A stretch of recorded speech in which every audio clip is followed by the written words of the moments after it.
Dental monitoring is amazing at picking up all kinds of problems during orthodontic treatment. But as a result, the doctor may be overwhelmed with information. Therefore, you want to automate the process and let your dental monitoring coordinator handle many of these things for you. And that's where decision trees come in really handy. The first step is to find your aligner protocol. So how do you do that? Go into your dental monitoring dashboard. And at the top of the dashboard, click on Protocols. Then click on Aligner Protocol. Then click on Aligners. Now you'll have access to your aligner protocols. Step 2, decide how you want to handle slight unseats.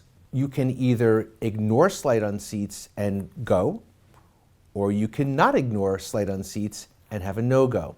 In your aligner protocol, click on Tracking, and then click on Slight Unseat. Here's where you will make your first decision. You can decide if a patient has a slight unseat to ignore it and have that patient have a go. Or you may decide to keep that patient in their current aligner and give them a no-go. That is completely up to you. In our practice right now, we are giving patients a go for the first slight unseat.